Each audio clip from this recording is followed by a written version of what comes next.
Everyone so आज हम देख रहे हैं देखो जनवरी 2025 के जितने भी द हिंदू में PIB down to earth magazine है या योजना कुरुक्षेत्र मैगजीन में geography environment DM and agriculture disaster management and agriculture के जितने भी करंट अफेयर्स रहे हैं उनको हम कवर करेंगे इस सेशन में। तो वैसे तो हमने इसी चैनल पे देखो, अगर आप सर्च करोगे करंट अफेयर्स बाय सुमित कुंडे तो वहां पे आपको पूरे एक साल का करंट अफेयर्स का एक प्लेलिस्ट मिलेगा। उसमें आप देख सकते हो कि पूरे मतलब लास्ट जनवरी से लेके इस जनवरी तक का मैंने पूरा कवरेज किया है। कुछ 1 ईयर करंट अफेयर्स में आपको दिखेगा, जो जून 2024 तक कवर किया था। उसके बाद लास्ट 6 मंथ करंट अफेयर्स मतलब जून से लेके दिसंबर 2024 तक मैंने वहाँ पे कवर किया है। और इसके 2 पार्ट है देखो, 9th एंड 11th लेक्चर।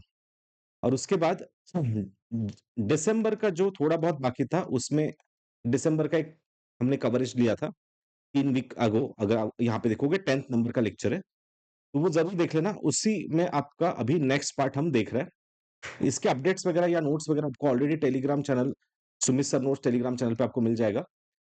आज का जो सेशन है उसका नोट्स आपको नेक्स्ट वीक मिलेगा। बाकी सब अभी तक जितने भी सेशंस लिए हैं उसके नोट्स वहाँ पे मैंने फॉरवर्ड कर दिए। वो ज़रूर प्रीलिम्स के पहले देख के रखो, इवन मेंस में भी इम्पोर्टेंट है। तो जिनका भी 26-27 अटेम्प्ट है उनके लिए भी ये सेशंस बहुत इम्पोर्टेंट है। जैसे हमने दिसंबर में जो कवरेज लिया था उसमें देखो बहुत सारी न्यूज़ ऐसे देखी थी कि जो शायद आपसे कुछ मिस हो गए होंगे, तो देख लेना। यहाँ पे हमने कुछ स्पीसीज इन न्यूज़ देखे थे, मार्बल डक है, फिशिंग कैट है, न्यू टाइगर रिजर्व कौन सा एमपी में डिक्लेयर हुआ है, एनजीटी रिलेटेड क्या डिस्कशन रहा था। उसके बाद हमने फर्स्ट बायो बिटमिन रोड कहाँ बना है, सैंटा एना विंड्स के जो लॉस एंजल्स में क्या इम्पैक्ट हुआ है वो बहुत डिटेल में कवर किया था। कुछ वोल्केनिज्म न्यूज़ में था, फ्लैगेरियन नाम से, तो वो कहाँ है, क्या है। ऐसे हमने लास्ट टाइम देखो बहुत सारे places in news and environment के कई सारे न्यूज़ कवर किए थे। उसी तरीके से जनवरी का अब हम कवरेज कर रहे हैं। इसी प्लेलिस्ट में अब नेक्स्ट मंथ में फेब का भी कवरेज लेने वाला हूँ, तो वो सब चलते रहेगा। तो वो प्लेलिस्ट का लिंक प्लीज़ आपके इसमें शेयर करके मतलब स सेव करके रखना है आपको, सो दैट कोई ना मतलब कोई भी लेक्चर आपसे मिस ना हो। तो आज देखो जैसे हम वर्ल्ड का लार्जेस्ट डैम कौन कहाँ बना रहा है वो हम सब देखेंगे। फिर एपिलियन नाम से कंसेप्ट न्यूज़ में है, पैन एशिया रेल नेटवर्क है, Trinidad Tobago places in news है। उसके बाद ग्राउंड वाटर रिसोर्स कुछ डेटा है या रिपोर्ट होता है, तो कौन कौन सा रिपोर्ट निकालता है ये बहुत बार पूछा जाता है। उसके बाद पोलर वर्टेक्स के बारे में कुछ न्यूज़ है वो हम देखेंगे। इवन अंजी खाद नाम से एक ब्रिज है, उसके बारे में देखेंगे हम। सूडान या प्लेसेस इन न्यूज़ में फिर से वही यूपीएससी का पैटर्न होता है कि कौन से प्लेसेस न्यूज़ में हैं या कहाँ पे डिस्टर्बेंसेस है, तो वो हम आईआर प्लस मैपिंग एक पार्ट से देखेंगे। जैसे आपको पता है कि वाइल्ड फायर रिलेटेड इस साल काफ़ी न्यूज़ रही है, तो उसके रिलेटेड क्या-क्या सॉल्यूशंस है, उसमें क्या केमिकल रिलेटेड एनवायरनमेंट या अ, एक प्रकार से साइंस रिलेटेड कुछ क्वेश्चन बन सकता है, तो वो भी हम पूरा डिटेल वहाँ पे कवरेज करेंगे। मिशन मौसम क्या है? कुछ आइलैंड डियागो गार्सिया क्या न्यूज़ में रहा है, वो भी हम देखेंगे। तो आने वाले इसमें पूरे लेक्चर एंड तक देखो, सो दैट आपकी सभी न्यूज़ कवर हो जाएगी। ठीक है? तो लेक्चर हम शुरू करने वाले हैं, बट उससे पहले देखो इम्पोर्टेंट अनाउंसमेंट है कि जो भी सब्सक्रिप्शन है देखो 6 मंथ उसमें फ्री एक्सटेंशन आपको मिल रहा है, यहाँ पे ऑफर चल रही है। तो आज लास्ट डे है ऑफर का। डिस्क्रिप्शन में जाके आप लिंक पे क्लिक कर सकते हो and you can use the code Sumit के लाइव, जहाँ पे आपको 50% ऑफ मिलेगा सब्सक्रिप्शन में। इवन प्रीलिम्स की भी जो मैंने बैच बताई थी 7 फेब को ही, मतलब वो स्टार्ट हो चुका है, जहाँ पे रैपिड हम कवरेज करेंगे, प्लस उसमें थ्योरी करंट होगा एंड उसमें notes and plus mock test भी आपको मिल जाएगा इंक्लूडिंग सीसैट आल्सो। तो इसको ज़रूर आप एनरोल कर सकते हो। अगर आप इस बार प्रीलिम्स दे रहे हो तो एक रैपिड रिवीजन बैच आपके लिए बहुत इंपॉर्टेंट होने वाली है। बाकी 26-27 जिनके अटेम्प्ट है, उनके लिए भी नई बैचेस आप देख सकते हो, आरंभ वगैरह बैच है, इंग्लिश मीडियम की इग्नाइट बैच है, उसको भी आप एनरोल कर सकते हो। एंड संडे को मतलब कल ही देखो एक बहुत ही इंपॉर्टेंट टेस्ट है अनअकैडमी, आपको पता है all India prelims mock test होता है, उसको भी आप कल दे सकते हो, लाइव रहेगा, उसका भी लिंक आपको डिस्क्रिप्शन में मिलेगा। जीएस का पेपर होगा सुबह 9:30 बजे, तो बहुत इंडिया में कई सारे स्टूडेंट इसको देते हैं, तो आपको रैंक आपको यहाँ पे देखने को मिलेगा। तो इस टेस्ट को जरूर देना, सीसैट और जीएस दोनों के टेस्ट को। इसका भी आपको डिस्क्रिप्शन में लिंक मिल जाएगा। तो चलो शुरू करते हैं।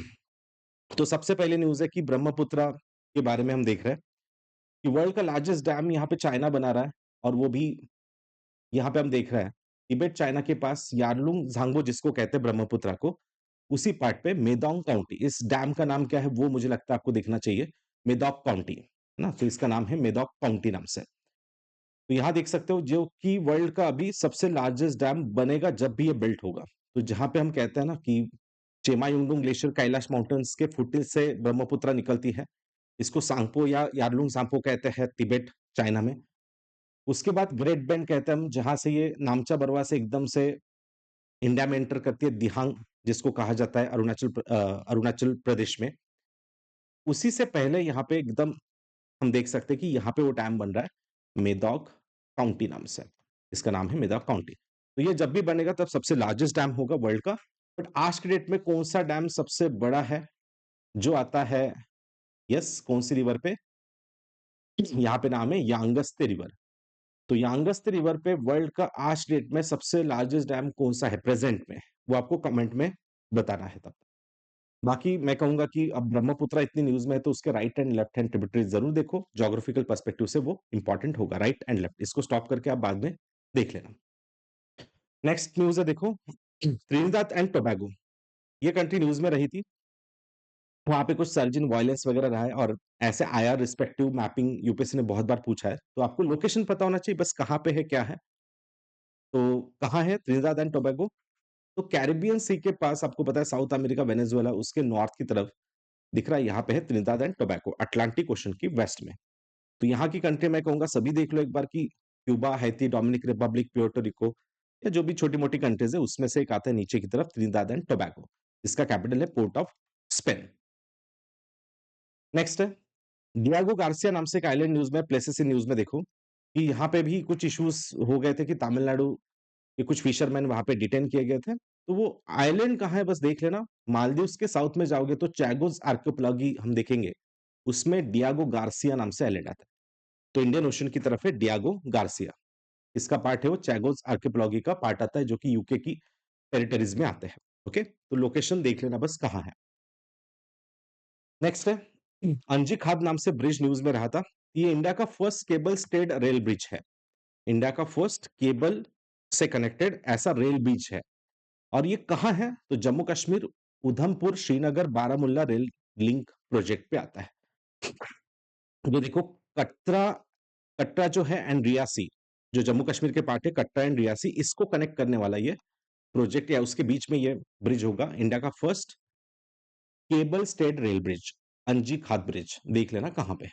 ओके, कमेंट में ये भी बताना है मुझे सबको कि इंडिया का सबसे हाईएस्ट ब्रिज कौन सा है जो कि रेल ब्रिज ही है या वर्ल्ड का हम कह सकते हैं वर्ल्ड का सबसे हाईएस्ट रेल ब्रिज कौन सा है, प्लीज कमेंट में सबको बताना है। प्लीज सभी को इनिशिएट करना है कमेंट में, क्योंकि जितना आप लिखोगे उतना ही आपको एग्जाम में भी वो चीजें याद रहेगी, इट्स लाइक नोट्स मेकिंग आपके लिए होगा। तो कमेंट में बताना वर्ल्ड का सबसे लार्जेस्ट या हाईएस्ट सॉरी सबसे हाईएस्ट रेल ब्रिज कौन सा है जो कि यहीं पे आता है। ठीक है, नेक्स्ट है एक स्कीम न्यूज में थी 77th आर्मी डे पे डिफेंस मिनिस्टर इन्होंने लॉन्च करी है, वो है भारत रणभूमि दर्शन। तो मैं कहूंगा कि मतलब इसके थोड़े बेसिक्स पता रहने दो, ये स्कीम किस रिलेटेड है। रणभूमि दर्शन नाम से समझ में आ रहा है कि रणभूमि मतलब कहीं ना कहीं युद्ध यहाँ पे हुआ होगा और वॉर्स हुए होंगे, तो उसके रिलेटेड आपको दर्शन देना या उसके रिलेटेड आपको नॉलेज देने के लिए स्कीम है। डेडिकेटेड वेबसाइट होगी ये, aim to promoting battlefield and border tourism. तो ज्यादातर इसमें प्लेसेस कौन सी है वो मैं कहूंगा कि शायद यहाँ पे इंपॉर्टेंट बनेगा इस रणभूमि दर्शन में, प्लेसेस कौन सी जहां पे टूरिज्म को बूस्ट किया जाएगा या टूरिज्म को हाईलाइट किया जाएगा। तो इसमें इन्होंने देखो गलवान वैली को रखा है कि जहां पे चाइना वगैरह क्लैश हुआ था वही गलवान वैली, ये क्वेश्चन भी आया था, सियाचिन के साउथ में आता है, नुब्रा वैली गलवान वैली के आसपास। तो ये देख लेना नुब्रा एंड शोक रिवर के आसपास वाला पॉइंट है गलवान वैली, ये इसमें प्लेसेस इंक्लूडेड है। डोकलाम रीजन जो सिक्किम के पास India Nepal sorry India Bhutan and China Tibet इसके ट्राई जंक्शन पे आता है, डोकलाम सिक्किम के पास है, सिक्किम के ईस्ट की तरफ, वो एक इन्होंने रखा है यहाँ पे। एंड दूसरा है एलओसी के कुछ पॉइंट्स है, एलएसी के पॉइंट्स है नथुला अगेन सिक्किम एंड यस लोंजेवाला नाम से एक रीजन आता है। तो ऐसे रीजन इन्होंने यहाँ पे इंक्लूड करे, तो वो लोकेशन सभी मैप में अगर आप देख सको तो ये बेहतर रहेगा। ठीक, इसमें देखो प्रमोट बैटलफील्ड, अब इसमें क्या है इन्होंने बैटलफील्ड टूरिज्म बूस्ट करना है, बॉर्डर टूरिज्म बूस्ट करना है, India military history and valour जो है उसका अवेयरनेस लोगों में इंक्लूड करने के लिए या लोगों में अवेयरनेस जनरेट करने के लिए ये स्कीम है भारत रणभूमि स्कीम। मतलब इसका एक वेबसाइट होगा, वो जरूर याद रखें कि इसका एक वेबसाइट उन्होंने क्रिएट किया है। नेक्स्ट है देखो धनौरी नाम से एक वेटलैंड है, जिसको रामसर टैग कुछ दिया गया है, तो कहाँ आता है वो इम्पोर्टेंट है। क्योंकि आजकल जो वेटलैंड के क्वेश्चन अभी तक देखे गए हैं, वो ऐसे ही रहे कि एक आधा वेटलैंड का आपको ज़्यादातर रिवर पूछा जाएगा अगर पास में है तो, या ज़्यादा से ज़्यादा आपको क्या पूछा जाएगा कि वो वेटलैंड साइट कौन से स्टेट में है। बस ये 2 पैटर्न हमने अभी तक देखे हैं। तो बस देख लेना ये कहाँ पे आता है, यूपी में। कहाँ आता है Dhanauri wetland? It is near by UP और काफ़ी सारे मतलब स्पीशीज़ यहाँ पे लोकेट मतलब आप देख सकते हो माइग्रेटरी स्पीशीज़ वगैरह आते हैं। धनौरी कहाँ है फिर? It's in UP. अलीगढ़ के थोड़ा वेस्ट की तरफ देखेंगे या दिल्ली के भी ईस्ट की तरफ जाओगे तो आपको यहाँ दिखेगा बट यूपी में आता है। इतना देख लेना धनौरी वेटलैंड यूपी। नेक्स्ट है सूडान ह्यूमैनिटेरियन क्राइसिस कुछ आईआर रिलेटेड न्यूज़ में है बट जैसे मैं बता रहा हूँ कि आईआर हम बहुत डिटेल यहाँ पे नहीं करेंगे क्योंकि उसको काफ़ी टाइम लग जाएगा और मैं चाहता हूँ कि शॉर्ट टाइम में आपको एक प्लेसेस इन न्यूज़ एक ज्योग्राफिकल पर्सपेक्टिव से एक कवरेज दूँ। तो मैं कहूँगा कि सूडान थोड़ा-सा इसमें देख लो, जहाँ पे इनके कुछ इश्यूज चल रहे हैं देखो, Sudan has created severe humanitarian crisis with 3.2 million children under the age of 5 कि जो फेस कर रहे हैं एक्यूट मैलन्यूट्रिशन मतलब बहुत ही फूड स्कार्सिटी वगैरह इश्यूज है। तो सूडान का मैप देख लेना, क्या सूडान लैंडलॉक्ड है? तो नो, है ना? क्योंकि सूडान कौन से सी से लगता है? रेड सी से लगता है। बाकी उसके सराउंडिंग कंट्रीज देख लेना, इजिप्ट है, लीबिया, छाड़ वगैरह है, south Sudan, Ethiopia and Eritrea. Sudan का कैपिटल क्या है? खार्तूम। और नीचे साउथ सूडान जाओगे तो साउथ सूडान का कैपिटल जो आता है, जो अलग निकला है, उसका कैपिटल है जुबा। कौन सा कैपिटल है? जुबा। जैसे जुबा साउथ सूडान का कैपिटल आता है व्हाइट नाइल पे एंड सूडान का जो कैपिटल है खार्तूम वो दोनों रिवर के जंक्शन पे आता है। मतलब white Nile and blue Nile यहीं पे एक साथ आती है खार्तूम में एंड इसके बाद ही इसको क्या कहते हैं हम? नाइल कहते हैं।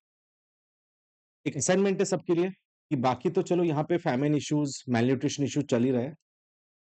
बट सबके लिए एक काम है कि डॉक्टर्स विदाउट बॉर्डर क्या होता है इसको जरूर आज देखें या हो सके तो कमेंट में बताएं कि डॉक्टर्स विदाउट बॉर्डर का मीनिंग क्या है ना। ये भी आ सकता है क्वेश्चन कि विच of the following is the best meaning of the doctors without border के, तो ये भी यहाँ पे न्यूज में रहा था। चलो बाकी सूडान आई होप सबको क्लियर है, यहाँ पे सूडान टाइप ऑफ क्लाइमेट मिलता है, थोड़ा जोग्राफिकल पर्सपेक्टिव से भी इसको जरूर देखना है सबको। नेक्स्ट है 7.1 मैग्नीट्यूड का कुछ अर्थक्वेक तिब्बत के आसपास हिमालय में हिट हुआ था एंड उन्होंने बस न्यूज में दिया था कि ये वर्ल्ड का मोस्ट सेस्मिक एक्टिव जोन में आता है, one of the most seismic active zone में है। तो ये जोनिंग मुझे लगता है कि आपको पता होना चाहिए कि कौन जोनिंग करता है इसका। इंडिया में जो जोनिंग किया जाता है अंडर बीआईएस स्टैंडर्ड, बीआईएस जो नॉर्म्स आते हैं उसके अंडर आईएमडी करता है zoning of seismic prone zones of India. मतलब इंडिया में जो भूकंप प्रवण प्रदेश है, सेस्मिक जोन है, तो उसको जोनिंग पार्ट पार्ट में किसने किया है? IMD, Indian meteorological department. और इसमें कितने जोन्स आते हैं? 5 जोन। 5वां जोन जो है वो है ना हमारी कन्वर्जेंस प्लेट बाउंड्री मतलब हिमालय के पास आता है और यही इंडिया का सबसे मोस्ट सीवियर सेस्मिक जोन है, जोन नंबर 5, जहां पे 7 और 7+ भी आ सकते हैं। बाकी फिर जोन 4 भी इसी के आसपास आएगा, zone 3, zone 2 and zone 1। Most stable अगर कहे तो इंडिया का इंटीरियर पार्ट, प्लेटू पार्ट की तरफ जाओगे तो मोस्ट स्टेबल आएगा। बट मैं चाहूंगा कि जोन 1 आप सॉरी जोन 5 जरूर देख लेना। तो हिमालय आएगा, पूर्वांचल आएगा, थोड़ा अंडमान निकोबार भी क्योंकि वो भी प्लेट मार्जिन्स पे है एंड वेस्ट की तरफ भी आप देख सकते हो सुलेमान रेंज। बट अपने भारत में देखा जाए तो भुज या गुजरात का वेस्ट पार्ट, क्योंकि ये भी कहीं ना कहीं प्लेट मार्जिन्स पे ही आता है। तो ये इंडिया का कौन सा है? जोन 5 रहेगा जो मोस्ट सेस्मिक जोन है। नेक्स्ट है पिंक फायर रिटार्डेंट। अब ये आप जानते हो कि लॉस एंजल्स में जो इतना कैलिफोर्निया के रीजन्स में इतनी वाइल्ड फायर हुआ है, तो ये तो सबने पढ़ा ही होगा, इसलिए मैं इसके डिटेल नहीं जाऊंगा। बट यहाँ पे जो केमिकल्स वगैरह यूज किए जाते हैं मैं कहूंगा वो देख लो, क्योंकि साइंस साइंस पर्पज से या एनवायरमेंटल पर्पज से ये शायद पूछा जा सकता है ये केमिकल क्या होते हैं, पिंक फायर रिटार्डेंट में क्या केमिकल होता है। तो अमोनिया फॉस्फेट बेस्ड सोल्यूशन होता है to curb the spread of the flames, है ना। तो ये देख लेना इसमें क्या होता है, अमोनिया फॉस्फेट बेस्ड सॉल्यूशंस होते हैं, अमोनिया फॉस्फेट बेस्ड सॉल्यूशन। तो पिंक फायर रिटार्डेंट में क्या होता है? अमोनिया फॉस्फेट बेस्ड सॉल्यूशंस होता है। अब ये तो चलो एक हो गया, बट मैं कहूंगा कि बाकी भी और चेक कर लो कि इसमें mono ammonium phosphate, di ammonium phosphate, non performance additives कुछ होते हैं, पिंक डाई जो कि विजिबिलिटी दिखे मतलब वो कहाँ कहाँ स्प्रेड हुआ है उसके लिए वो पिंक डाई यूज किया जाता है। और जिससे क्या होता है कि जो कंबंशन है मतलब ऑक्सीजन वहां पे रिप्लेट किया जाता है और उससे वो फ्लेम जो है या आग जो लगी है वो कंट्रोल में आ सकती है। It blocks the oxygen from feeding the Fyers. अब ये एक हो गया कि अमोनियम कुछ कंसेप्ट दिख रहा है, अमोनियम फॉस्फेट ऐसा वर्ड तो आपने सीख लिया यहाँ पे। अमोनियम बेस्ड स्लरी वगैरह होती है। बट और भी मैं कहूँगा कि थोड़ा-सा देख लेना कि फोमी कुछ मटेरियल होता है, जब हम नॉर्मल कहीं पे आग लगे तो उसको फायर एक्सटिंग्विशर के जो यूनिट होता है उससे टैंक से हम बुझाते हैं। तो उसमें देखो aqueous film foaming film forming foam होते हैं, ना? तो AFFF होता है या ट्रिपल FP होता है, फिल्म फॉर्मिंग फ्लूरोप्रोटीन फोम होता है, अल्कोहल रेजिस्टेंट, है ना, फोमिंग होता है। तो ये थोड़ा देख लेना। फिर ड्राई केमिकल्स में क्या होता है, सोडियम बाइकार्बोनेट, पोटेशियम बाइकार्बोनेट, ये तो हमने देखा मोनो अमोनियम फॉस्फेट, ये तो पिंक रिटार्डेंट में यूज किया जाता है। ठीक है, फिर हैलोजेनेटेड कंपाउंड्स में क्या होता है, फिर स्पेशलाइज्ड फायर सप्रेसेंट कौन से होते हैं, एंड उसके बाद पाउडर मेटल फायर्स में कुछ मतलब पाउडर्स डाली जाती है, तो सोडियम क्लोराइड होती है, कॉपर पाउडर होती है। तो ये हो सके तो आप बाद में आराम से लिख लेना इसको। ठीक है, तो ये सभी सॉल्यूशंस एक बार देख लो कि क्या मेजर्स लिए जाते हैं टू कंट्रोल द फायर और chemicals used in the controlling fire. Next है मिशन मौसम। आईएमडी के फॉर्मेशन को 150 साल हो चुके हैं, इसीलिए हमारे प्राइम मिनिस्टर इन्होंने देखो मिशन मौसम लॉन्च किया, जिसमें transformative initiative aimed at enhancing India weather forecasting and climate resilience capacity capabilities. तो इंडिया के weather forecasting and climate resilience मतलब जो अभी क्लाइमेट चेंज होते जा रहा है, उससे क्षमता हम बढ़ाने के लिए जो हम देख रहे हैं हमारी कैपेबिलिटीज कैसे बढ़ाए, इसके रिलेटेड ये मिशन है। तो मोस्टली इस बार इन्होंने जो ये मिशन मौसम दिख रहा है, इसमें क्लाइमेट मॉनिटरिंग पे, मतलब हम देखें क्लाइमेट चेंज हो रहा है, उसमें हम अपने आप को कैसे अडॉप्ट कर रहे हैं, इसमें वो क्लाइमेट स्मार्ट नेशन हम कैसे बनाएं। क्योंकि क्लाइमेट चेंज हो रहा है तो मॉनसून का पैटर्न बदल रहा है, ड्रॉट्स के पैटर्न बदल रहे हैं, फ्लड के पैटर्न्स बदल रहे हैं, और इस सब में हमें कैसा रिलायबल डेटा गवर्नमेंट्स को देना है, स्टेट्स को देना है, फार्मर्स को देना है, वो यहाँ हम देख रहे हैं। इसलिए मिशन मौसम में सबसे इंपॉर्टेंट टैगलाइन क्या है, क्लाइमेट स्मार्ट। याद रखना, क्लाइमेट स्मार्ट नेशन हमें बनाना है, क्योंकि हमारा विजन है कि 2047 अलाइनमेंट जिसमें हम देख रहे हैं, विजन 2047, जिसमें इंडिया को डेवलप बनाना है हमें, राइट? तो उसके साथ हम अलाइन कर रहे हैं आईएमडी का भी vision 2047 road map for climate adaptation and resilience, climate adaptation and resilience. तो ये आता है mission Mausam under the IMD, Indian meteorological department. बाकी इसको इंप्लीमेंट करने में कौन है, तो आईएमडी जिसके अंडर आता है मिनिस्ट्री ऑफ अर्थ साइंस है, याद रखें ministry of earth science. National, इसमें आईएमडी तो डिपार्टमेंट है ही, IITM Indian institute of tropical metrology जो पुणे में आता है, national centre for medium range weather forecasting, ये भी इसमें पार्ट रहेंगे। बाकी वही जो मैंने बताया, इसमें weather and climate science research and services पे फोकस किया जाएगा। So these are the objectives and it is launch by yes ministry of earth science and IMD. Major तो वो दोनों रहे। चलो नेक्स्ट न्यूज है, world's most powerful hydrogen train engine हमने बनाया है। बहुत कम देश है, ओनली 4 कंट्रीज है उन्होंने ऐसे हाइड्रोजन ट्रेन इंजन बनाए हैं।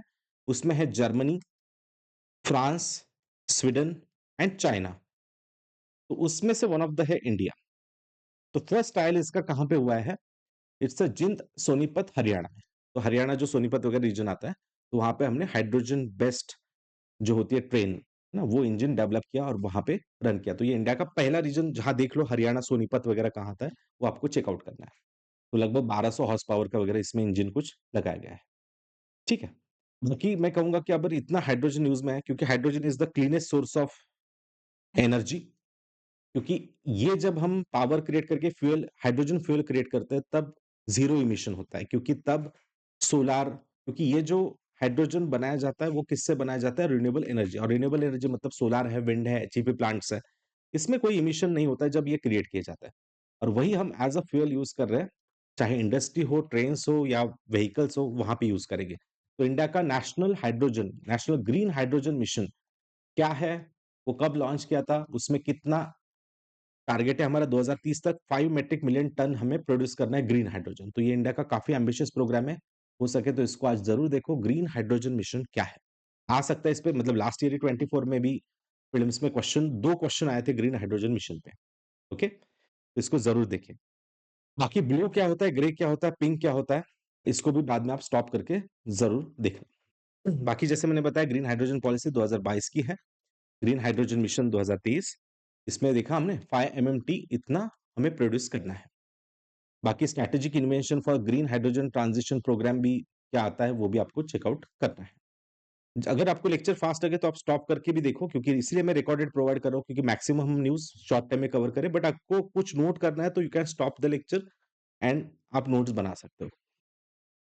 उसके बाद देखो ऐसे ही एपिलियन कुछ कांसेप्ट न्यूज़ में थी, तो मैं चाहूँगा कि मतलब एक बार उसको देख लो। वैसे तो ये जुलाई में भी था और जनवरी में भी न्यूज़ में था।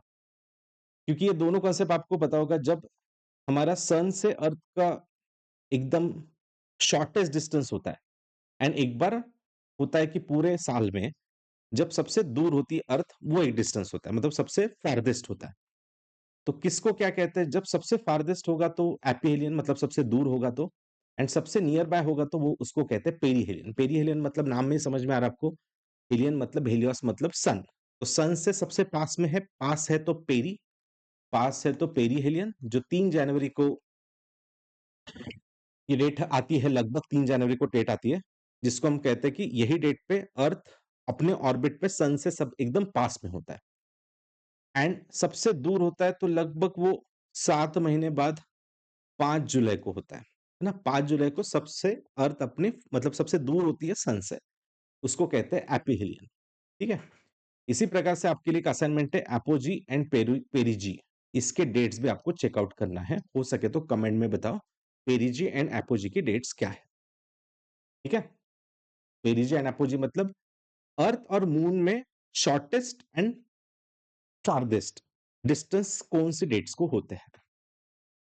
चलो नेक्स्ट है, Chhattisgarh first state to link forest ecosystem with green gross GDP product. Okay, तो ऐसा भी क्वेश्चन आ सकता है, देखो कि कौन सा इंडिया का फर्स्ट स्टेट है कि जो लिंक हुआ है फॉरेस्ट इकोसिस्टम ग्रीन जीडीपी के साथ। तो इसका आंसर क्या है एबीसीडी में से? Yes, option C. तो छत्तीसगढ़ ने कुछ बहुत सारे अच्छे इनिशिएटिव्स लिए जिससे हम अब ग्रीन जीडीपी, पहले तो समझ लेते ग्रीन जीडीपी क्या है। तो जैसे हम देखो जीडीपी मतलब अपने डोमेस्टिक एरिया में, अपने ज्योग्राफिकल एरिया में हम जो प्रोड्यूस करते हैं, दैट इज सिंपली जीडीपी।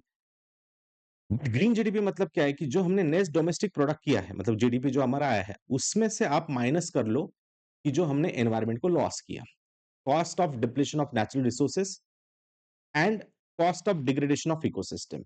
तो जो एनवायरमेंट को हमने डैमेज किया है, तो उसको माइनस करो। जैसे 100 रुपए अगर हम देख रहे हैं कि जीडीपी में हमने कमाया, बट उसमें आपने 10 का डिप्लेशन किया नेचुरल रिसोर्स का एंड 10 का ओवरऑल इकोसिस्टम को डैमेज किया, मतलब 20 का लॉस हो चुका है, तो आपका नेट जीडीपी कितना आया, मतलब ग्रीन जीडीपी कितना है, 80 ओनली। 100 माइनस 20 इज 80, मतलब आपका क्या है, एक्चुअल ग्रोथ वैसे देखा जाए तो ओनली 80 की हुई, क्योंकि आपने 20 का तो एनवायरमेंट को लॉस किया, क्योंकि उसको तो आपको कंपेंसेट करना है। तो इसी को कहते हैं हम ग्रीन जीडीपी। 1980s के आसपास ये कुछ कंसेप्ट आई थी। तो मैं कहूंगा कि फिर है ना, इस बारे में देख लो कि उनके ऐसा पहला स्टेट कौन सा है जिन्होंने लिंक किया अपना forest ecosystem with green GDP. ठीक है, वो है छत्तीसगढ़। ओके, वो है छत्तीसगढ़। चलो नेक्स्ट है, सदर्न निकोबार के बारे में कुछ न्यूज़ थी, मतलब साउथ निकोबार के बारे में कुछ वाइल्ड लाइफ सेंचुरीज वगैरह उसका न्यूज़ में था। तो बस उसमें देख लेना, कोई सेंचुरीज यहाँ पे प्रपोज की गई है, अभी तक डिक्लेरेशन नहीं हुआ है, बट मैं चाहूंगा कि प्लेसेस इन न्यूज़ में हमें देखना चाहिए। तो मैरो नाम से आइलैंड आता है जहाँ पे कोरल सेंचुरी उनको बनाना है। मेगापोड नाम से स्पीसीज आती है, ठीक है? तो उसके रिलेटेड एक सेंचुरी मेंचल आइलैंड में बनेगा। तो ये आइलैंड के नाम लिखो जो कि ग्रेट निकोबार के आसपास आते हैं या सदर्न निकोबार के आसपास आते हैं। मेरो आइलैंड, मेंचल आइलैंड, उसके बाद लेदरबैक जो कि सबसे लार्जेस्ट टर्टल है वर्ल्ड की। वर्ल्ड में सबसे लार्जेस्ट टाइप की टर्टल कौन सी है? Leatherback turtle. ये बहुत अच्छे मिलते हैं ग्रेट निकोबार में। तो उन्होंने कहा है कि लिटिल निकोबार आइलैंड जो है, यहाँ पे देख रहे हो ग्रेट निकोबार के ऊपर आता है लिटिल निकोबार, तो वहां पे इसको सेंचुरी बनाओ, क्योंकि यहाँ पे काफी अच्छे नंबर है उस टर्टल के। ठीक है, और ये वैसे वर्ल्ड में बहुत जगह पे मिलते हैं leather back turtle, but India में काफी अच्छे मिलते हैं, तो वो अंडमान निकोबार में मिलता है लेदर बैक टर्टल। इसको जरूर नोट करो, स्पीसीज ये न्यूज में भी आ सकता है। नेक्स्ट देखो, मिनिस्ट्री ऑफ जल शक्ति रिलीजेस, अब इसमें ज्यादा डिटेल नहीं जाना है कि रिपोर्ट कौन सा है वो देख लेना है, क्योंकि कई बार आता है कि ये रिपोर्ट कौन निकालता है। जैसे dynamic ground water resource assessment report कौन निकालता है, बस इतना आ सकता है, तो वो देख लेना। It's a by central ground water board and different states वगैरह उसको निकालता है, ठीक है? मतलब हर एक स्टेट और यूटी में ये रिपोर्ट निकलता है, तो बस देख लेना। सबके लिए क्वेश्चन है, सेंट्रल ग्राउंड वाटर अथॉरिटी ये कौन से एक्ट के अंडर आता है? ये ज़रूर देखो। ये था 2022 का प्रीलिम्स का क्वेश्चन, 22 या 21 का कुछ क्वेश्चन है। सेंट्रल ग्राउंड वाटर अथॉरिटी कौन से एक्ट के अंडर आता है? इसे ज़रूर देखो, ओके? चलो कमेंट में बताओ, कमेंट में बताना है सेंट्रल ग्राउंड वाटर अथॉरिटी कौन से रिपोर्ट के अंडर आता है? सॉरी, कौन से एक्ट के अंडर आता है, वो कमेंट में बताना है। नेक्स्ट है, India coffee export surpass $1 billion for the first time. Centre for monitoring Indian economy, इन्होंने कुछ रिपोर्ट दिया कि इंडिया कॉफी एक्सपोर्ट्स 24 टू मतलब 2024 लास्ट ईयर 45% इंक्रीज हुआ है एंड रीचिंग ओवर 1.68 बिलियन, जो कि काफी अच्छी बात है, राइट? और ये क्यों हुआ गया है? मतलब ऐसा क्योंकि जो consumption, coffee consumption and India के जो कॉफी की डिमांड है वो काफी इंक्रीज हो चुका है एंड हमारा इवन प्रोडक्शन भी काफी अच्छा बढ़ा है। तो इसीलिए हम देख रहे हैं कि यहाँ पे जो इंडिया में कॉफी प्रोडक्शन लिया जाता है, मतलब कॉफी का हम देखेंगे प्रोडक्शन या एक्सपोर्ट कहो, तो 2020-21 ऑनवर्ड्स हमेशा राइजिंग दिख रहा है हमें, 460, 620, 700 मिलियन एंड उसके बाद अब पहली बार बिलियंस में गया। मतलब लगभग वो पिछले 5 साल में डबल, मोर देन डबल हुआ है। That is massive increase. अब इंडिया में 2 प्रकार की कॉफी ली जाती है। वैसे क्या कॉफी इंडिया से नेटिव है? नो, ब्राजील से इंडिया में इंट्रोड्यूस किया गया था। 2 वैरायटी आती है इंडिया में कॉफी की, arabica and robusta. Arabica and robusta. तो इसमें दोनों के क्लाइमेट में माइन्यूट कुछ फर्क है, वो जरूर देखो। और देख लेना यहाँ पे कि अ, इन दोनों वैरायटीज को ज्यादातर कहाँ लिया जाता है, मतलब सबसे मेजर प्रोड्यूसर तो कर्नाटका ही है। कर्नाटका के बाबा बुदान हिल्स, वेस्टर्न घाट में कुर्ग वगैरह रीजन बहुत ही अच्छा, सबसे टॉप में है। फिर केरला है, तमिलनाडु, आंध्र प्रदेश एंड उड़ीसा। तो which of the following are coffee producing states of India, ऐसा क्वेश्चन आ सकता है और इसमें कुछ तो भी अलग दिया जाएगा, एमपी दिया जाएगा, राजस्थान दिया जाएगा, तो आपको एलिमिनेट करते आना चाहिए। मोस्टली साउथ वाले स्टेट ज्यादा है और उड़ीसा बस इसमें ऐड कर देना, ठीक है? उड़ीसा ऐड करना है बस। उसके बाद देखो, और एक क्वेश्चन है सबको कि इसमें इंडिया में सबसे ज्यादा प्रोडक्शन किसका है? तो अरेबिका या रोबस्टा, इन दोनों वैरायटी में से सबसे ज्यादा हमारे यहाँ पे जो चलती है वो है रोबस्टा इंडिका। ओके, वो कौन सी है? Robusta indica. चलो नेक्स्ट है, USA experience extreme cold events due to polar vortex. ठीक है, अब आपको पता है पोलर वर्टेक्स एक जो कंसेप्ट है, जो कि डीप हम देख सकते हैं पोल्स की तरफ, दोनों पोल्स की तरफ आता है, large area of low pressure. ये कौन सा है? Large area of low pressure and cool air that spirits like a wheel counter clockwise. है ना, ये कैसे मूव करती है? Counter counter clockwise. आप देख रहे हो ये कि स्ट्रॉन्ग पोलर वर्टेक्स है एंड जब ये, है ना, अफेक्ट होता है, जब वार्म एयर नॉर्थवर्ड मूव करती है फ्रॉम ट्रॉपिकल रीजन्स, तब ये वीक होता है, तब ये फ्लक्चुएट करता है, अदरवाइज ये यूनिफॉर्म होता है। जब स्ट्रांग होता है तब यूनिफॉर्म है एंड ये फ्लक्चुएट होता है, जिगजैग टाइप में दिख रहा है। जब वीक जेट स्ट्रीम्स है या वार्म एयर नॉर्थवर्ड मूव कर रही है, तब वीक पोलर वर्टेक्स होता है। अब इसमें काफी डिटेल हम इस सेशन में तो ज्यादा नहीं जा सकते, बट याद रखना कि ये बोथ हेमिस्फीयर में है क्या? यस है। क्या ये लो प्रेशर या हाई प्रेशर एरिया है? तो it is a large low pressure area जहां पे कोल्ड एयर स्विंग करती है, किस पैटर्न में? एंटी क्लॉकवाइज पैटर्न में, है ना, एंटी क्लॉकवाइज पैटर्न में। हो सके तो आज इसके 2 टाइप देख लेना, tropospheric polar vertex and stratospheric polar vertex क्या है, ये आपका असाइनमेंट है आज का, तो जरूर चेकआउट कर लेना। इवन इसकी वजह से इस बार ये भी देखा गया कि पोलर वर्टेक्स काफी स्ट्रांग थे, तो अभी जापान में आपने देखा होगा बहुत ज्यादा टेम्परेचर रहा है, सॉरी बहुत कम टेम्परेचर रहा, एक्सट्रीमली सॉरी। तो जापान में काफी टेम्परेचर ड्रॉप हुआ and even gulf of Mexico तक, गल्फ ऑफ मेक्सिको के आसपास भी क्या दिख रहा है हमें? तो कई सारे रीजन स्नो कवर्ड हो चुके हैं, मतलब कई सारे स्नो अफेक्टेड हो चुके हैं एरियाज। मतलब ये पहली बार ऐसा देखा गया कुछ बहुत सालों बाद कि स्नो कवर्ड हो चुका है और वो पोलर वर्टेक्स से उन्होंने लिंक किया है। तो इसको जरूर देखिए, पोलर वर्टेक्स के मैं कहूंगा कि क्या क्या फॉलोइंग इम्पैक्ट्स हो सकते हैं ऑन ग्लोबल टेम्परेचर, है ना, इसको जरूर देखिए। बाकी यूएस वगैरह में तो बहुत ज्यादा कोल्ड एक्सपांड होता है, वो तो है ही, बट उसी के साथ अदर इम्पैक्ट्स भी जरूर देखें, जैसे मैंने जापान का बताया और गल्फ ऑफ मेक्सिको का बताया। नेक्स्ट है, world's first cryo born baby coral successfully settle on the Great Barrier Reef. तो ग्रेट बैरियर रिफ कहाँ था?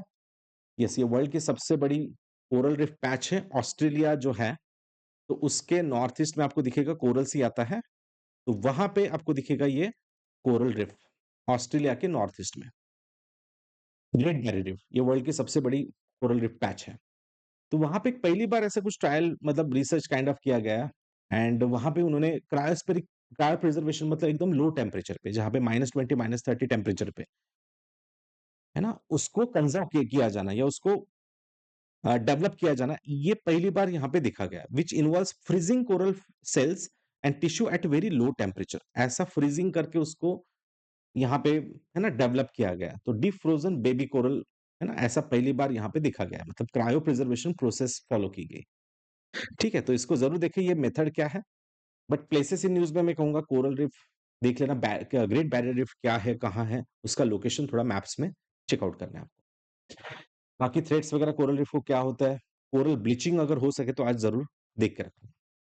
नेक्स्ट है national river linking project, interlinking project, जो आपको पता है इंडिया का काफ़ी एम्बिशियस प्रोग्राम रहा है, national river interlinking project, NRLP भी हम इसको कहते हैं।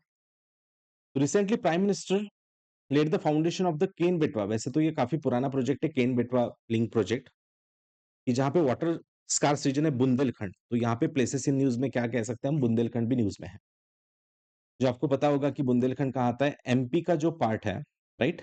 एमपी में नॉर्थ की तरफ जाओगे आप, विंध्य रेंज की नॉर्थ की तरफ, ठीक है? तो वहाँ पे आपको क्या दिखेगा, बुंदेलखंड प्लेट्यू, जहाँ से आप देख सकते हो बेटवा केन रिवर फ्लो होती है, वहीं पे पन्ना टाइगर रिजर्व भी आता है और ये विंध्य के रेंज शैडो में आता है, इसलिए यहाँ पे रेनफॉल कम है।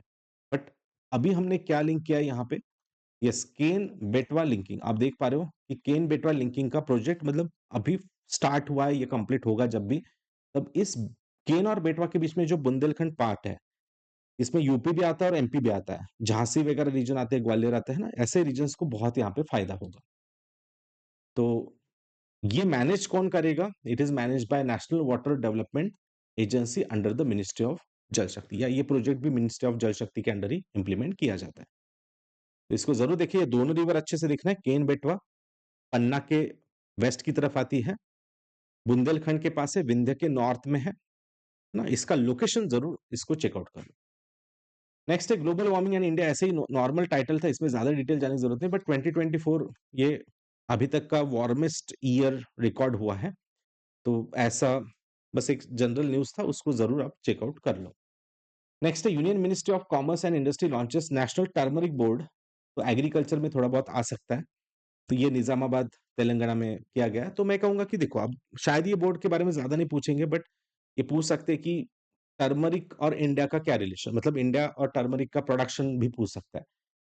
तो इंडिया हमेशा हल्दी, टर्मरिक मतलब हल्दी के प्रोडक्शन में हमेशा टॉप रहा है, largest producer, consumer and exporter भी रहा है, क्योंकि हम देखते हैं इंडिया में, है ना, काफी सारे स्पाइसेस का कंजम्पशन इंडिया में सबसे ज्यादा है, और एक्सपोर्ट में भी हम देख रहे हैं कि टर्मरिक हल्दी जो है उसमें हम टॉप में है, तो चाहे प्रोड्यूसर हो, कंज्यूमर हो, एक्सपोर्टर हो, इसमें हम टॉप में है।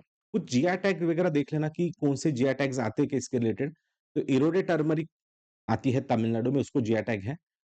लैकेडोंग नाम से एक है मेघालय में, उसमें हाई करक्यूमिन कंटेंट होता है, हो सके तो आज ये कंटेंट जरूर देखो। एंड कंडलमल हल्दी आता है उड़ीसा की, ये भी बहुत फेमस हल्दी है, मतलब इसका काफी एक्सपोर्ट वगैरह भी होता है, तो ये भी देख लेना, उड़ीसा की एक हल्दी आता है। तो ऐसे 3 हल्दी के डिफरेंट प्रोडक्ट्स का जीआई टैग दिया जा चुका है अभी तक। बाकी इसका बेनिफिट तो आपको पता है, इसको गोल्डन स्पाइस भी कहते हैं, एंटी इन्फ्लेमेटरी, मतलब मेडिसिनल प्रॉपर्टीज काफी सारे आपको दिखेगी इसमें, काफी हेल्थ रिलेटेड या medicinal properties, antioxidant, detoxifying properties है। एंड क्लाइमेटिक कंडीशन इसको कैसा चाहिए, ट्रॉपिकल क्लाइमेट एंड थोड़ा वार्म क्लाइमेट चाहिए, 20 से 30 डिग्री टेम्परेचर।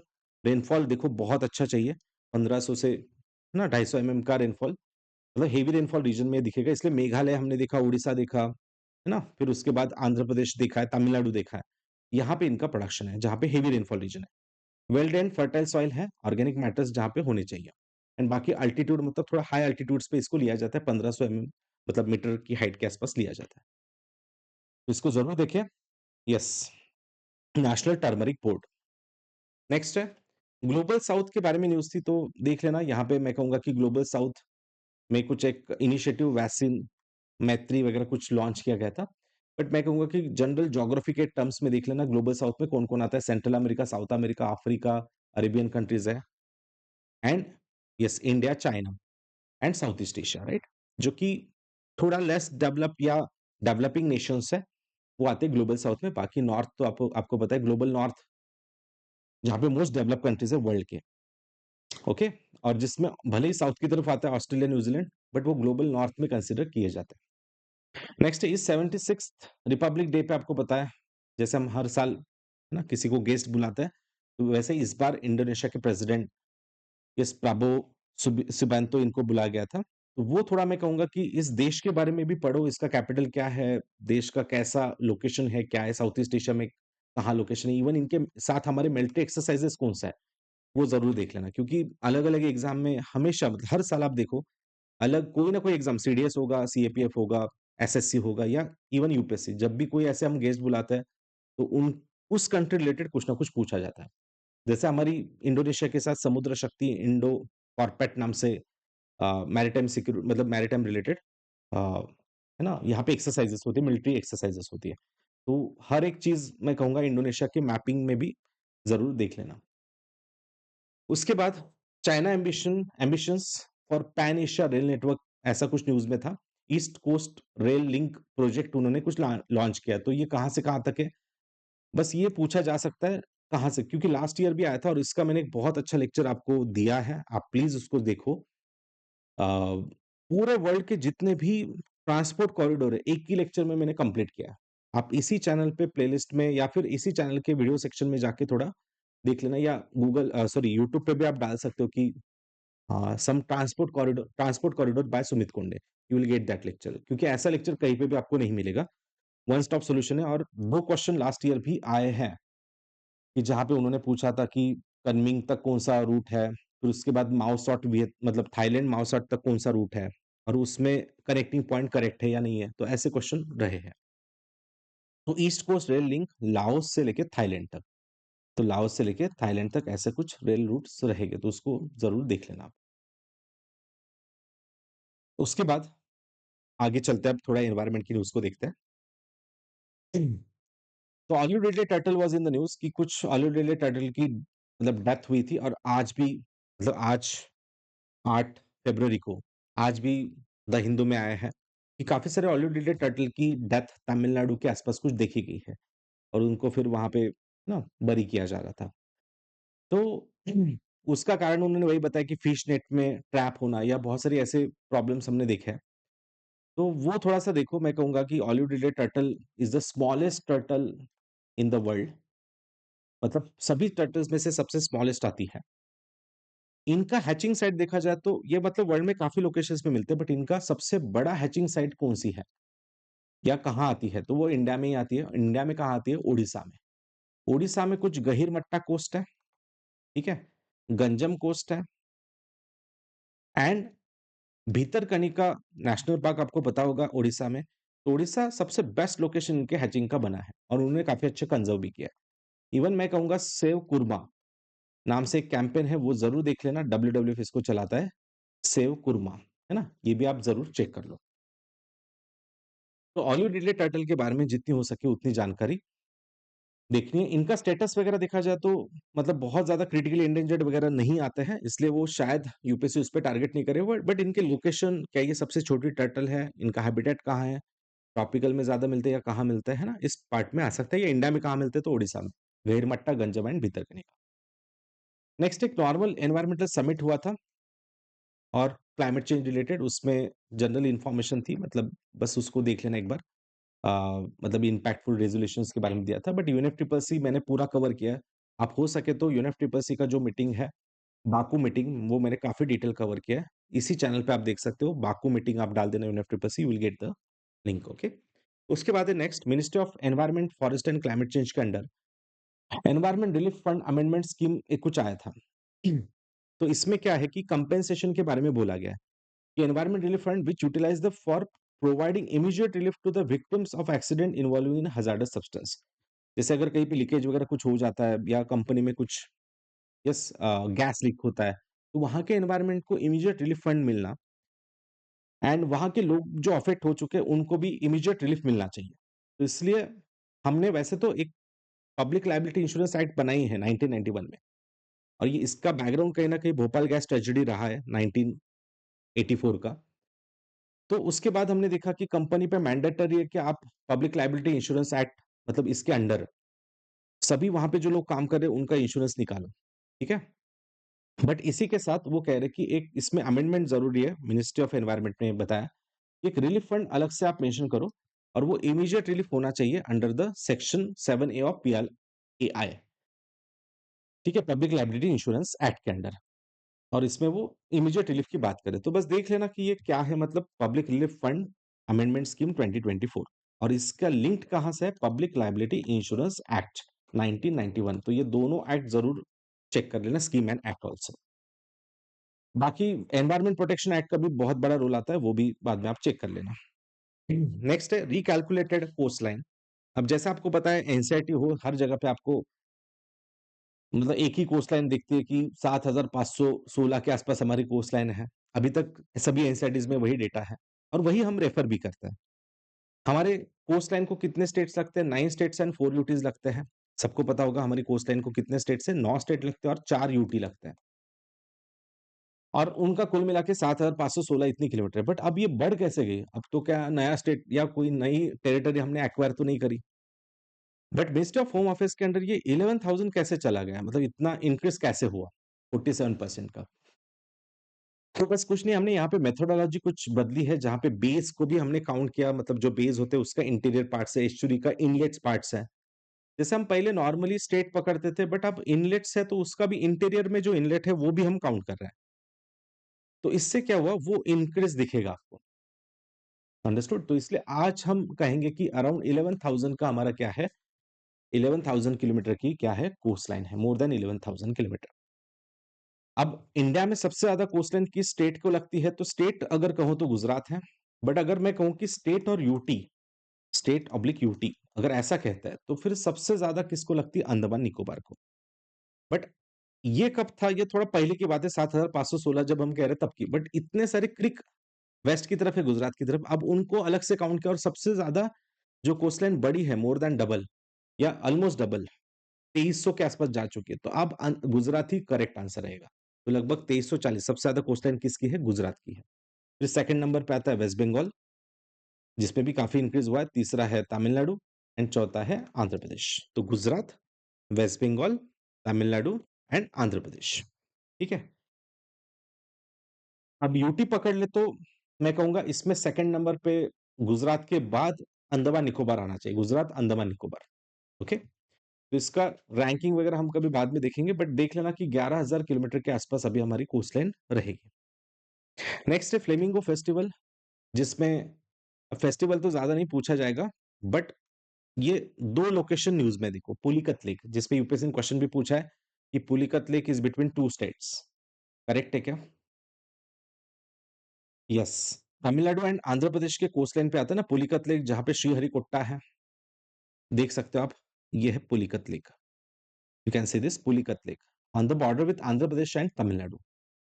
तो ये जो पुलिकत लेक है ना, इसके बारे में ही न्यूज़ है कि यहाँ पे वो फेस्टिवल मतलब एक बनाया गया है, मतलब सेलिब्रेट किया गया पुलिकत लेक के पास। एंड नेलापट्टू बर्ड सेंचुरी वहीं पे आसपास कुछ आती है, नेलापट्टू बर्ड सेंचुरी। तो देख लेना Pulicat lake and Nelapattu bird sanctuary. तो Pulicat lake is a lagoon lake या ब्रेकिश वाटर लेक है, बैक वाटर भी हम कह सकते हैं इसको। It is a back water lake, है ना, नियर बाय। इसके जो पॉइंट आता है वो Sriharikota, and it is between two states, Andhra Pradesh and Tamil Nadu. Pulicat lake coast पे ही आता है, ठीक है? You can see this Sriharikota. ए पे हमारा क्या है बताओ? इसमें कमेंट में बताना है। श्रीहरिकोट्टा के पास अपना इसरो का रॉकेट लॉन्चिंग सेंटर है, या डीआरडीओ का मिसाइल टेस्टिंग सेंटर है। इन दोनों में से क्या है? और जो इसरो का अगर है, डीआरडीओ का जो भी है, उसका नाम भी क्या है वो भी लिखना है उस सेंटर का। चलो नेक्स्ट है, एक बीयूआर रिपोर्ट कुछ है, BUR 4, जो इंडिया ने सबमिट किया था अभी। बाइनियल, मतलब जो 2 साल में एक बार आता है। अपडेट रिपोर्ट है कुछ, progress target about the combat climate change. तो यूएनएफसीसीसी की जो मीटिंग्स थी, या यूएनएफसीसीसी के पेरिस एग्रीमेंट में सबको ऑब्लिगेशन था डेवलपिंग कंट्रीज को report submitted by developing countries to UNFCCC BUR report है, जो पेरिस एग्रीमेंट में मतलब सबको मैंडेटरी किया गया था कि आप 2 साल में एक बार आपका अपडेट रिपोर्ट यहाँ पे पब्लिश करो।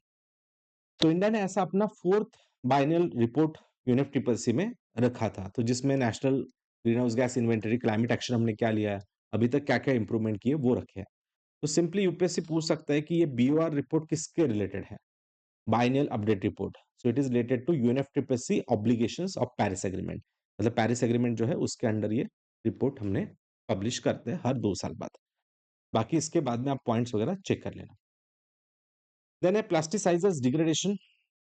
केमिकल पूछा जा सकता है। आईआईटी रुड़की के मतलब आईआईटी रुड़की ने कुछ डेवलप किया है, देखो ग्राउंड ब्रेकिंग मेथड, कि जहाँ पे प्लास्टिक को डिग्रेड किया जा सकता है, जो कि बहुत बड़ा इशू है प्लास्टिक का। ही आपको पता है प्लास्टिक पोल्यूशन इंडिया में, और वो डिग्रेडेशन का ही बहुत बड़ा प्रॉब्लम है। तो इसमें इन्होंने स्पेसिफिकली एक यूज किया है, वो बस देख लेना, एक बैक्टीरियल एंजाइम यूज किया है, डाइइथिल हेक्सिल थैलेट, है ना, डाइइथिल हेक्सिल हेक्सिल थैलेट। ओके, तो ये डीईएचपी है ना, इसको यूज किया है जिसमें प्लास्टिक डिग्रेडेशन होगा। It is using a bacterial enzyme to break down the high molecular weight plasticizer like DEHP commonly found in the plastic and personal care products.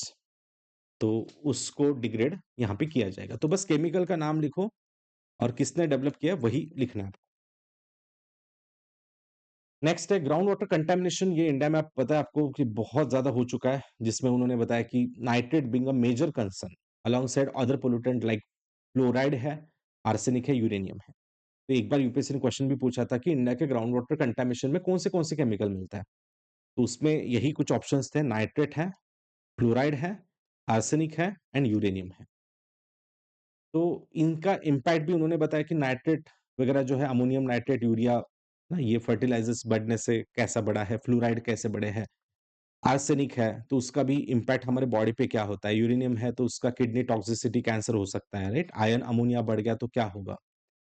तो इसलिए देख लो इंडिया में कौन से वाटर कंटेमिनेंट्स ग्राउंड वाटर में दिखे हैं, fluoride, arsenic, uranium, ion ammonia and nitrate. जिसमें हेल्थ रिस्क पे भी एक देख लेना, जो वाटर ग्राउंड वाटर या वाटर कंटेमिनेशन से होता है, मेथेमोग्लोबिनिया, ब्लू बेबी सिंड्रोम, है ना, जो किडनी लीवर वगैरह पे डैमेज करता है ना। तो ब्लू बेबी सिंड्रोम भी आज देख लेना कि कंटेमिनेटेड वाटर से कौन से डिसीज होता है, और जरूर चेक कर लेना। बट इसमें मैं कहूंगा कि जो मेटल्स या एलिमेंट्स की वजह से होता है वो इसमें देखना है आपको। ठीक है, ग्राउंड वाटर कंटेमिनेशन। अब देखना एक अच्छा फैक्ट है, ये आजकल यूपीएससी ये भी पूछ रहा है, एक सेफ लेवल की बात करता है कि कितना लेवल सेफ होता है। जैसे नाइट्रेट होगा तो क्या कितना भी नाइट्रेट पोल्यूटेड है, या कितना भी नाइट्रेट मतलब थोड़ा भी नाइट्रेट होगा तो क्या हानिकारक है क्या वो? नहीं। तो 45 वो कहते हैं सेफ लिमिट इज 45 mg पर litre ground water, that is the safe. इसके इससे ज्यादा होगा तो वो डेंजरस है। फ्लोराइड में भी 1 mg दिया है उन्होंने, एंड यूरेनियम 30 ppb दिया है। ओके, तो ये एक्सेप्टेबल लेवल्स है, नाइट्रेट, फ्लोराइड एंड यूरेनियम के। तो यूरेनियम भी एक सेफ लेवल तक है क्या, कोई ना कोई? यस है, मतलब इतना होगा तो ठीक है, इससे ज्यादा होगा तो फिर वो इम्पैक्ट करता है। जो कि झारखंड वगैरह में तो माइनिंग एक्टिविटीज से यूरेनियम बहुत ज्यादा बढ़ चुका है। जादूगौड़ा है या बहुत सारे ऐसे रीजन्स है झारखंड में जहाँ पे ये बहुत ज्यादा है, और इससे dangerous health impact, skin issues या इंटीरियर बॉडी के इश्यूज बहुत देखे गए हैं।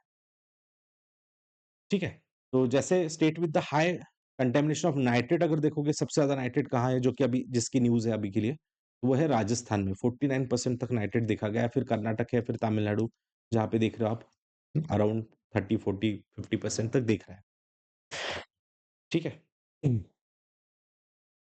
क्योंकि फिर क्यों होता है, क्या होता है, वो तो आप सभी को पता होगा कि इंडस्ट्रियल पोल्यूशन है, फिर सरफेस रन ऑफ है, फिर माइनिंग एक्टिविटी है ना, उसके बाद एग्रीकल्चर के जो वेस्ट है वो बाद में परकोलेट होता है। ठीक है, लीकिंग अंडरग्राउंड स्टोरेज टैंक जो होती है वो भी लीक होती है, तो फिर वो भी होता है, राइट। तो वेरियस मेथड से जिससे ये पोल्यूशन बढ़ते जा रहा है। नेक्स्ट है यूरिया प्रोडक्शन के बारे में आता है, surge in domestic urea production, and जो कि इंडिया का हमेशा प्रॉब्लम रहा है, इंडिया को हाईली इंपोर्ट करना पड़ता है। और 2020 में किस पे फर्टिलाइजर बेस्ड क्वेश्चन भी आया था, तो इसको आपको कमेंट में आंसर करना है, सबको कमेंट में आंसर करना है, इसका आंसर स्टॉप करके देखना है कि इसका आंसर क्या है। ओके, नेक्स्ट है एक सडा नाम से एक एरिया न्यूज़ में है, तो ये आ सकता है क्वेश्चन कि sada was in the news and what is this SADA sada? तो it is a unique flat top landscape है, जो कि कोंकण रीजन महाराष्ट्र का जो वेस्ट पार्ट है या महाराष्ट्र का जो वेस्टर्न घाट का वेस्ट पार्ट है, मोस्टली रत्नागिरी नाम से एक डिवीजन आता है, महाराष्ट्र का डिस्ट्रिक्ट आता है, वहाँ पे ये सडा प्लेन है। वैसे तो ये थोड़ा हल्का-सा प्लेटू काइंड ऑफ लैंडस्केप है। It is a flat top plateau formed by Centurion of erosion of locally called सडा। ठीक है, मतलब प्लेटू जैसा पार्ट है बट फ्लैट टॉप बन चुका है ड्यू टू वेरियस इरोजन या जो भी चीज़ें यहाँ पे हुई है, उससे ये फ्लैट बन चुका है। तो उसको क्या कहते हैं, प्लेन लाइक दिखता है, मतलब ये प्लेन जैसा दिखता है बट सड़ा नाम से रीजन है, कोंकण वेस्टर्न घाट के वेस्ट वाला पार्ट है, सड़ा प्लेन्स। याद रखें ये क्या है, एक फिजियोग्राफी डिवीजन शायद पूछा जा सकता है। एंड ये एग्रीकल्चर के लिए वगैरह भी एक अच्छा माना जाता है, राइस प्रोडक्शन वगैरह यहाँ पे होता है हेवी रेनफॉल के कारण। दूसरा ऐसा ही एक सड़ा रीजन्स में ही एक बहुत ही फेमस रीजन है कास प्लेटू, है ना? वो कौन-सा प्लेटू है? Kaas plateau which is very valley of the flowers of western Ghat कहते हैं इसको, मतलब यहाँ पे बहुत अच्छे फ्लावर्स ब्लूम होते हैं। तो valley of the flowers of Maharashtra या वेस्टर्न घाट कह सकते हैं। वैसे वैली ऑफ द फ्लावर्स तो नंदा देवी उत्तराखंड में आता है, बट साउथ की तरफ अगर देखें, वेस्टर्न घाट की तरफ देखें, तो यहाँ पे क्लास प्लेटू इसी सातारा वगैरह डिवीजन आता है, उसके आसपास ही आता है। उसके बाद ये नटूर लैंड क्या होता है? नाटुर लैंड नाम से एक रीजन होता है। ये क्या है? ऐसा कुछ आ सकता है। तो ये लद्दाख रिलेटेड न्यूज़ है और लद्दाख में देखो ऐसे एरियाज़ की जो लोकल वहाँ पे मतलब काफ़ी सालों से, मतलब वैसे तो गवर्नमेंट की ज़मीन होती है, बट लोकल अगर वहाँ पे कई साल से मतलब रह रहे हैं या कुछ एक्टिविटीज़ कर रहे हैं। It is proposal to regularize nautor land in Ladakh allowing locals claim ownership over a government owned wasteland. Government owned जो वेस्टलैंड है, वहाँ पे मतलब लोकल्स का जो क्लेम या वहाँ पे उनको अधिकार देना। दे हैव कल्टिवेटेड और टेंटेड फॉर ईयर, मतलब वहां पे वो सालों से कुछ ना कुछ कर रहे हैं। तो वो जमीन है जो गवर्नमेंट की जमीन है, नटुर लैंड, वो उसकी मांग वहां के कुछ लोग कर रहे हैं कि हम सालों से इस पे डिपेंड है, हमारा लाइवलीहुड इस पे चल रहा है, तो क्यों उसके राइट्स भी हमें दे दो। तो बस देख लेना कि नटुर लैंड क्या होता है ना? It is related to Ladakh barren और wasteland owned by the government that can be allotted to individual for cultivation or other productive use subject to approval by competent authority। ठीक है, बट ओनरशिप किसकी होती है? गवर्नमेंट की। But उस पे जो लाइवलीहुड जनरेशन किया जा रहा है वो कुछ टाइम के लिए लोकल लोग वहां पे कर रहे हैं, लोकल लोग सालों से वहां पे उसका यूज कर रहे हैं, तो उसके अधिकार उसको मांग रहे थे। तो ये कुछ लेह में आता है, कुछ कारगिल रीजन है, कुछ हिमाचल के पार्ट है, ऐसे बहुत सारे लैंड यहाँ पे आपको दिखेंगे। तो बस पता रहने दो नटूर लैंड क्या है। उसके बाद ये लोबिया seed germination in space, space में ऐसा कुछ किया गया था ट्रायल वगैरह। अब इसको तो ये तो नहीं पूछेंगे कि कहाँ क्या हुआ था, बट शायद कोई एग्रीकल्चर में पूछ सकते हैं ये लोबिया क्या होता है। तो लोबिया ना, it is a black eyed pea. ये आप देख पा रहे हो, अलग अलग रीजन में इसको लोकल नाम भी होता है। तो मैं कहूंगा इसके प्रोडक्शन के बारे में जरूर देख लेना। नेक्स्ट है lake Victoria's algal blooms to climate risk for US great lakes, है ना? अब यूएस के ग्रेट लेक से भी लिंक्ड है लेक विक्टोरिया। तो वैसे तो कहाँ आता है lake Victoria? It's in Africa.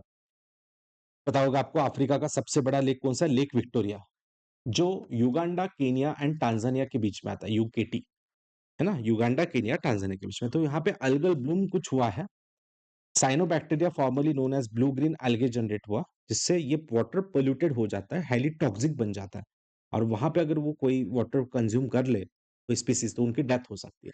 ऐसा ही जब हुआ था बोत्सवाना में, पता है आपको? बोत्सवाना में एक लेक है ओकोवांगो, वहां पे जब 2021-22 की बात है, जब ओकोंगो का साइनोबैक्टीरिया वैसे ही डेवलप हुए थे और वहां पे बहुत सारे एलिफेंट्स ने मतलब वो वाटर कंज्यूम किया, 400 प्लस एलिफेंट की वहां पे डेथ हो गई because of that cyanobacteria, because of that harmful algal Bloom. तो यूपीएससी ने उसी साल पूछा गया था कि ओकोंगो अर्जेंटीना में है, जबकि वो गलत था। ओकोंगो कहाँ है? बोत्सवाना, अफ्रीका में। तो मैं कहूंगा कि फिर विक्टोरिया, ये लेक्स जो भी न्यूज में है, उनको जरूर देखें। ठीक है, यहाँ पे अलग अलग और भी लेक्स है, चाहे लेक किवू होगा, लेक टांगानिका होगा, ओके, लेक टाना नाम से इथोपिया में है, विक्टोरिया है, तुर्काना है ना? ये सारे आसपास के लेक, पूरे ग्रेट लेक्स अगर आप देखोगे तो ग्रेट रिफ्ट वैली जो है अफ्रीका की, वहां के पूरे लेक्स आपको दिखने चाहिए। ठीक है, मैपिंग भी मैंने बहुत अच्छा लिया है। आप Telegram channel, Sumit sir notes Telegram channel पे मैंने पूरा मैपिंग का आपको एक साथ लिंक दिया है, एशिया, अफ्रीका सबका है। तो वो ज़रूर आप देखो, उसको थोड़ा स्क्रॉल करो मेरे चैनल पे, आपको मिल जाएगा। उसके बाद नेक्स्ट है असम वेटलैंड नाम से न्यूज़ है। कहाँ आता है असम वेटलैंड, बस इतना पता होना चाहिए, near by Yamuna, Assam barrage, है ना? तो ये आता है उत्तराखंड्स फर्स्ट रामसर साइट भी थी मतलब ये वैसे तो। तो it is hosted Asian water bird census ऐसा कुछ होस्ट किया गया था रिसेंटली। तो उसी बारे में न्यूज़ में, ज़्यादा इसमें डिटेल जाने की ज़रूरत नहीं, बस इतना याद रखो, असम वेटलैंड कहाँ है? उत्तराखंड। और कौन से रिवर के पास है? यमुना, है ना? कौन सी रिवर है? यमुना। असम वेटलैंड कहाँ आता है? यमुना रिवर के पास। बस इतना याद रखना, ये उत्तराखंड की पहली रामसर साइट है और कौन से रिवर पे आती है? यस, यमुना।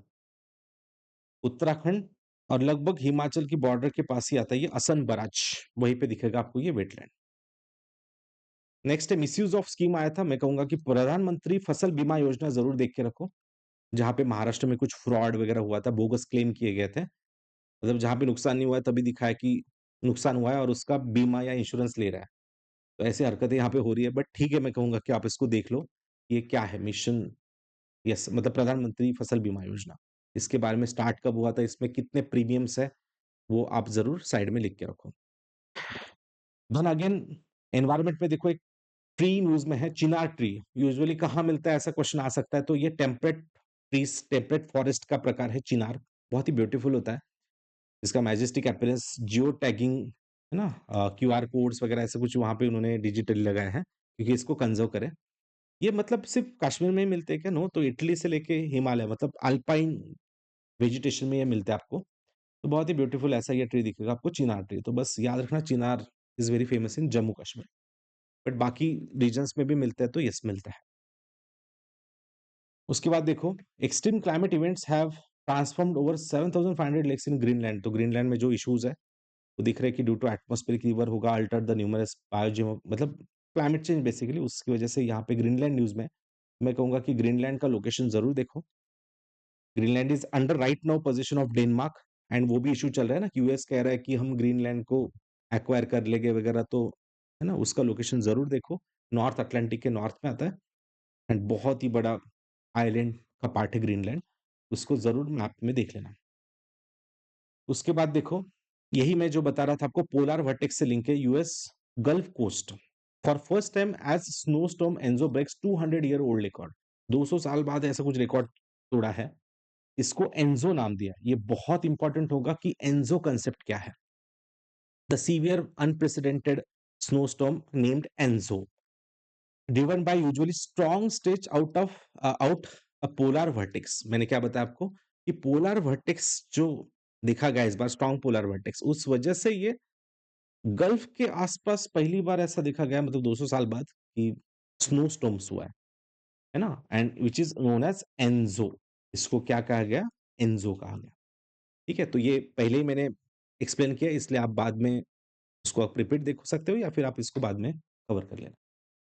ब्लू कार्बन कुछ न्यूज में था, coastal blue carbon by national ocean and atmospheric एनओडबल, जो कि यूएस की एक संस्था है, उन्होंने कुछ ब्लू कार्बन रिलेटेड एक न्यूज आया था, बट मैं कहूंगा कि बस नॉर्मल देख लो, ब्लू कार्बन मतलब क्या होता है, carbon which is CO2 which is sinked by the ocean या वाटर बॉडी, इसको क्या कहते हैं? ब्लू कार्बन, है ना, the carbon sequestrated in ocean और sea is known as the blue carbon, बस इतना देख लेना। ग्रीन कार्बन मतलब जो फॉरेस्ट में CO2 सिंक है उसको कहते हैं ग्रीन कार्बन, है ना, तो बेसिक पता रहने दो। उसके बाद एक कॉप्स फ्लावर कुछ न्यूज में था, bloomed in Sydney Australia first time in more than a decade, तो बस पता रहने दो ये फ्लावर कहाँ ब्लूम होता है, तो it is found in the wild in Indonesia and Australia, mostly Indonesia and Australia में मिलते हैं कॉप्स फ्लावर। ठीक है, तो बस स्पीसीज या फ्लोरा फाउना इन न्यूज ऐसा आप हम देख सकते हैं ना, तो ये काफी बड़ा होता है देखो, लगभग ये it has the largest flowering structure of any plant in the world, मतलब वर्ल्ड में ये सबसे बड़ा फ्लावरिंग स्ट्रक्चर वाला मतलब प्लांट है, crops flower, up to 3 meter from the ground ये ग्रो होता है। ओके, बाकी यमुना रिवर अमोनिया कंटेमिनेशन जो मैंने अभी बताया, पानी का इशू तो देख ही रहे हैं हम, तो अमोनिया भी कंटेमिनेशन यहाँ पे देखा गया, तो इसमें ज्यादा डिटेल नहीं जाते हम, आप बाद में इसको चेक कर लेना, मैं नोट्स में प्रोवाइड कर दूंगा। फसल बीमा योजना हमने देखी, इसमें क्या फ्रॉड्स वगैरह हुआ है वो भी मैंने आपको बताया। इंसिनरेशन क्या होता है? ये प्रोसीजर समझ लो बस, ये न्यूज़ में है तो। What is incineration? Meaning of incineration. तो जैसे हम देखते हैं ना कि यहाँ पे देखो spill free trucks carrying 337 of chemical waste from the Bhopal gas tragedy are set to reach Pithampur where the waste will be incinerated within 3 to 9 months। अब व्हाट इज इंसिनरेशन? यूपीएससी पूछ सकता है कि इसका मीनिंग क्या है। तो देखो जो वेस्ट है, चाहे इंडस्ट्रियल हो या एनी काइंड ऑफ वेस्ट, वो हम क्या करते हैं, इसको कंबस्ट मतलब इसको जलाते हैं। इन शॉर्ट वर्ड मैं कहूँ तो इसको बर्न करना, इंसिनरेशन मतलब उसको खत्म करना, उसका टॉक्सिसिटी भी एंड करना। तो इसको अलग-अलग प्रोसीजर से निकाला जाता है, जिसको हाई टेम्परेचर पे बर्न किया जाता है, जिससे वो एनवायरनमेंट में रिलीज ना हो एंड उसके बाद उससे क्लीन गैस ही निकले जो स्टैक से बाहर पड़े। बाकी जो भी रेसिड्यू है उसको एकदम कम करके स्टोर वो कर सक जैसे पहले 200-400 किलो का जो भी था, वो डायरेक्ट 10 किलो पे आ गया देखो। तो जो भी यहाँ पे पोल्यूटेंट है या जो भी सॉल वेस्ट होगा यहाँ पे इंडस्ट्रियल वेस्ट, टॉक्सिक वेस्ट, उसको हम एकदम कम कर रहे हैं और फिर उसको कहीं न कहीं मतलब इसको बरी किया जाएगा या कहीं न कहीं गाड़ दिया जाएगा उसको। तो it's a kind of pollution control system, जहाँ पे हम जो वेस्ट है उसको बर्न करेंगे एंड उसको बर्न करके देखो आप, फिर उसके बाद उसका लैंडफिल कहीं न कहीं लैंडफिल उसका किया जाएगा। तो देखो control combustion of waste in high temperature furnace to reduce the volume, neutralize hazardous material and recover the energy also. उसके बाद ऑर्गेनिक फिशरीज के लिए टॉप में रहा, मतलब पहली बार ऐसा देखा गया है। देखो इंडिया का, देखो पहला इंडिया का फर्स्ट ऑर्गेनिक स्टेट तो आपको पता है कौन है? Sikkim, India first organic state. तो वैसे ही इनको फर्स्ट टैग भी मिला है और किसी का, तो फर्स्ट ऑर्गेनिक फिशरी क्लस्टर, ये टैग भी किसी को मिला है तो सिक्किम को। सोरेंग नाम से डिस्ट्रिक्ट आता है, वहां पे इंडिया का फर्स्ट ऑर्गेनिक फिशरी क्लस्टर इन्होंने बनाया। तो पूरा ऑर्गेनिक तरीके से ही देखो, ये देख रहे हो प्लांट, पूरा ऑर्गेनिक तरीके से यहाँ पे फिशिंग किया जाएगा। और ये वन ऑफ द मतलब उन्होंने इंप्लीमेंट किया प्रधानमंत्री मत्स्य संपदा योजना। ये भी योजना आज हो सके तो देखो, प्रधानमंत्री मत्स्य संपदा योजना काफी इंपॉर्टेंट योजना है, जिसमें उन्होंने जिसका फायदा लेके उन्होंने पूरा फिशिंग यहाँ पे देखो हार्मफुल केमिकल वगैरह वो अवॉइड किए हैं, एंटीबायोटिक्स या पेस्टिसाइड ऐसा यूज नहीं किया, फिर उन्होंने पूरा ऑर्गेनिक तरीके से इसको फिश का प्रोडक्शन किया है। तो जरूर इसको देखें, इंडिया का first organic fishery cluster Soreng, Sikkim. बाकी इसको आप जरूर इस स्कीम को देख लेना, बहुत ही इंपॉर्टेंट स्कीम है, इंडिया की सबसे बड़ी स्कीम कह सकते हो फिशिंग सेक्टर रिलेटेड, प्रधानमंत्री मत्स्य संपदा योजना। उसके बाद है PKC river link project. PKC क्या है अभी और कहाँ आती है? Parbati, Kali Sindh and Chambal. Ranthambore tiger reserve जहां आता है, तो वो भी न्यूज में है क्योंकि उसका कुछ पार्ट है ना इसमें सबमर्ज होने वाला है। तो नेशनल पार्क इन न्यूज पता होना चाहिए Ranthambore. And river in news कौन सी है? पीकेसी, मतलब परबती, काली सिंध एंड चंबल। तो देख सकते हो आप, बनास है, काली सिंध एंड परबती, है ना? तो पीकेसी, चंबल, काली सिंध एंड परबती। तो इसके बीच में आप देखोगे तो यहीं पे आता है रणथंभौर। तो उसका कुछ एरिया अफेक्ट होगा और इसका वो क्या करने वाले, इंटरलिंकिंग। ठीक है, तो बस इतना ही देख लो अभी के लिए कि इसका इंटरलिंकिंग होने वाला है। Parvati, Kali Sindh and Chambal, Parvati, Kali Sindh and Chambal. और इसी के आसपास आता है बनास और चंबल के बीच में आता है Ranthambore national park Rajasthan. Ranthambore national park Rajasthan. ये भी यूपीएससी ने क्वेश्चन पूछा था कि बनास एंड चंबल के बीच में क्या केवलादेव घाना आता है क्या? नो, क्योंकि केवलादेव घाना नेशनल पार्क बहुत ही वेस्ट की तरफ है और वो भरतपुर की तरफ आता है, चंबल से काफी दूर है। ठीक है, चंबल का वाटर वहां डाइवर्ट किया है, बट वो उस पे नहीं आता है जंक्शन पे। तो जंक्शन पे अगर हम कहें तो आसपास हम कह सकते हैं बनास और चंबल के बीच में रणथंभौर है। रणथंभौर जहाँ पे टाइगर काफी फेमस है। इवन यहीं पे आता है सवाई माधोपुर वगैरह रीजन भी आता है। ओके, तो याद रखें Parvati, Kali Sindh, Chambal project. You can see this, यहाँ सवाई माधोपुर दिख रहा है, तो ये है चंबल। गांधी सागर, राणा प्रताप सागर इस चंबल रिवर पे आते हैं। और ये चंबल घड़ियाल नाम से क्रिटिकली एंडेंजर्ड स्पीसीज के लिए भी इंपॉर्टेंट है। घड़ियाल इसके लिए फेमस है, ये चंबल घड़ियाल के लिए। और यहीं पे इंटरलिंकिंग किया जा रहा है पीकेसी का, परबती, काली सिंध एंड चंबल। चलो, तो बाकी इसमें नेक्स्ट है डीडीटी कंटेमिनेशन सॉइल, बायोचर के बारे में कुछ न्यूज़ है, वो आप बाद में देख लेना, बायोचर क्या होता है वो नोट करके रखना। बाकी क्लीन टेक मैन्युफैक्चरिंग नॉर्मल एक न्यूज़ है, वो भी आप चेक कर सकते हो।